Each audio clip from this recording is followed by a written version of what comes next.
À l'heure où François Hollande souffle ses 2 bougies à l'Élysée, à l'heure où il semble prêt à assumer son virage social-libéral, nous avons décidé de conduire avec l'IFOP et avec le journal L'Opinion une grande enquête sur ce que les Français pensent du libéralisme en France.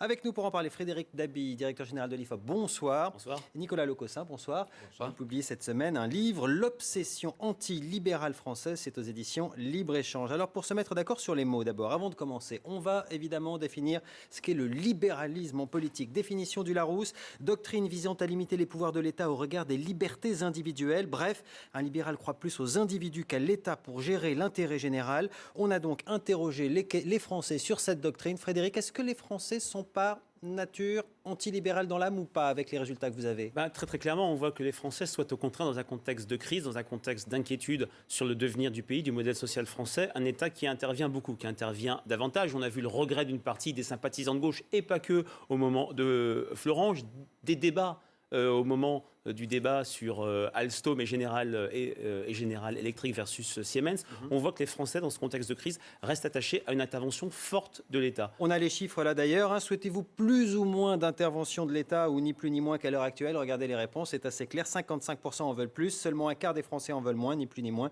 19%. Est-ce que c'est clair Avec déjà l'idée que sur cette question, alors sur d'autres questions, il y a des vrais clivages gauche-droite, il y a très peu de différence entre les sympathisants socialistes, les sympathisants UMP et ceux du Front National. Il n'y a que les sympathisants UDI, je dirais, descendants de démocratie libérale, le parti d'Alain Madelin, qui a été le seul parti politique au cours de ces 30 dernières années qui s'est ouvertement réclamé libéral, et on a vu le résultat, entre guillemets, c'est 4% à l'élection présidentielle de 2002. On se souvient comme ce mot peut être un mot un peu maudit pour les hommes politiques. Bertrand Delanoë, favori pour le Congrès de Reims en 2008, qui se définit comme social-libéral, qui a des valeurs libérales et qui perd quasiment tous les soutiens auprès des adhérents socialistes. Nicolas Lecossin, c'est ce que vous dites dans votre livre, c'est votre thèse. Libéral, c'est quasiment un gros mot. Si on veut réussir en politique en France, il ne faut surtout pas le dire. Il ne faut surtout pas le dire. Rappelez-vous même Nicolas Sarkozy, qui est considéré parmi les politiques libérales par les Français. Les dernières années de la campagne 2012, c'était « je ne suis pas un politique libéral, je ne suis pas le président des riches ». Donc il l'a dit plusieurs fois. Libéralisme, c'est va des rétro à Satan pour les politiques. Mais ce qui est intéressant dans votre sondage, c'est un peu comme dans les blagues avec une bonne et une mauvaise nouvelle. Les Français sont pour plus de liberté, plus d'initiative, mais en même temps sont pour plus d'intervention de l'État. Alors, on va quand même regarder, parce que les temps semblent avoir un petit peu changé. Nos premiers chiffres le montrent, et notamment à gauche. Top 5 des personnalités qui, pour les Français, incarnent les idées libérales. Vous allez le voir, Nicolas Sarkozy, vous l'avez dit, arrive en tête, et ça, c'est sans surprise. Mais juste derrière, on a Manuel Valls, Christine Lagarde, Jean-François Copé, Dominique Strauss-Kahn. Finalement, 3 personnalités de droite et 2 de gauche qui rentrent dans ce top 5. Ça veut dire que le clivage évolue, y compris à gauche? Oui. Clairement, il change. D'ailleurs, juste après, on voit 2 personnalités centristes, Jean-Louis Borloo et François Bayrou. Ce n'est pas si clairement associé à la droite, même si auprès des sympathisants de droite, Nicolas Sarkozy écrase la concurrence. Quand, à gauche, beaucoup de sympathisants de gauche n'osent pas désigner, voire stigmatiser Manuel Valls comme incarnant des idées libérales. Mais on voit que ce clivage change. On voit que certes, les Français veulent plus d'État, mais veulent un État qui change, un État qui se réforme. Ils sont prêts à une très forte majorité, à un alignement du statut des fonctionnaires sur ceux du privé. Certes, le mot libéralisme est un mot encore relativement stigmatisé, mais une majorité de Français apprécient ce mot. Et lorsqu'on regarde le top 5 des mots préférés par les Français,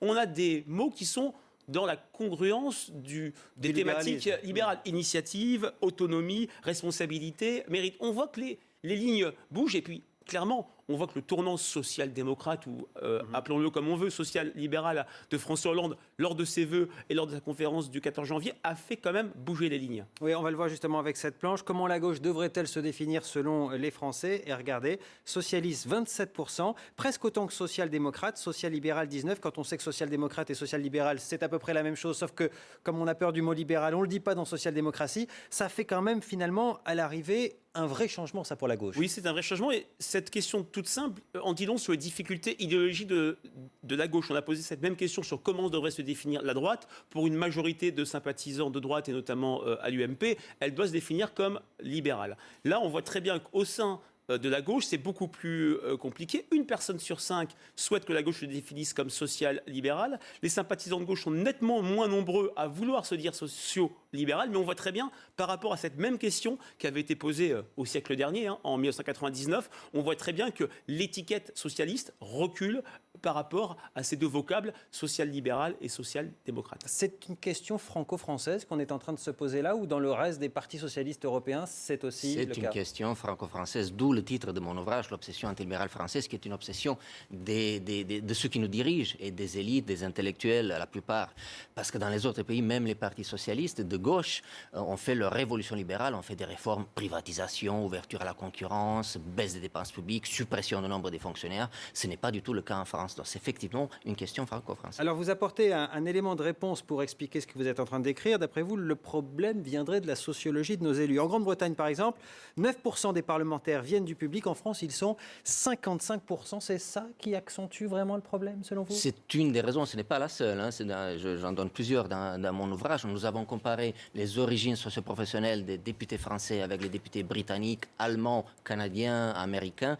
Et nous avons observé que la très grande majorité des élus français ne connaissent pas du tout l'entreprise, sont des fonctionnaires. Ils ont tout intérêt à ce que l'État perdure et continue à être celui qui dirige l'économie. Et les fonctionnaires, là aussi, évolution du regard des Français sur cette enquête que l'on a menée. Est-ce que vous voudriez que le statut change? Est-ce que vous êtes prêt à des réformes de fond? Ils disent oui en grande majorité. Très clairement oui. Ils sont 2/3 à souhaiter même un alignement du statut des fonctionnaires sur celui du secteur privé. Ça n'empêche pas un attachement très fort au service public au sein de la population française. Lorsqu'on prend la question sur les mots que l'on aime ou que l'on n'aime pas, ce qui est absolument majeur dans ce sondage, c'est que le dernier mot, le mot le plus rejeté par les Français, c'est le mot État-providence. Quand on voit l'histoire du pays, le welfare state, la reconstruction du pays en 1944, c'était vraiment un mot, je dirais, chéri, honoré. Là, on voit très bien que ça en dit long sur la difficulté des Français à croire à ce modèle français, au sentiment qu'il doit très fortement évoluer, et ça passe par des réformes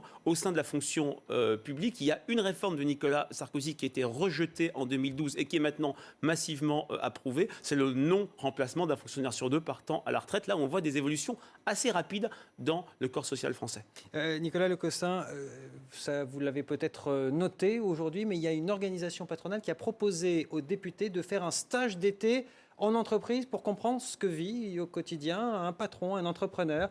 Vous pensez que c'est une bonne idée ou c'est totalement démagogique, ça? Non, c'est une très bonne idée. À l'IREF, nous l'avons proposé l'année passée quand nous avons sorti cette étude comparative. À l'IREF, nous l'avons proposé l'année passée quand nous avons sorti cette étude comparative sur les députés français et étrangers.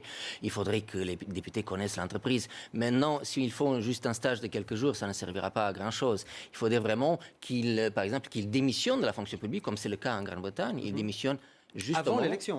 Avant les élections, exactement. Donc, c'est déjà un pas en avant. Donc, il faudrait vraiment qu'ils s'habituent à l'entreprise et qu'ils connaissent en profondeur. Frédéric Davy, pour conclure, vous disiez que l'État-providence était très mal classé, c'était le dernier classé dans les mots préférés des Français. Il y en a d'autres qui sont mal classés. Capitalisme, socialisme aussi, pas très bien classé. Comme si, au fond, ces idées générales de volonté, de collectif, de bien collectif, avaient vécu avec le siècle qui s'était tourné et que les Français voulaient se tourner vers autre chose. Oui, vous avez raison de le dire. Une autre question illustre très bien ça. C'est une question toute simple. Des 3 mots de la devise républicaine, lequel préférez-vous? Liberté, égalité, fraternité.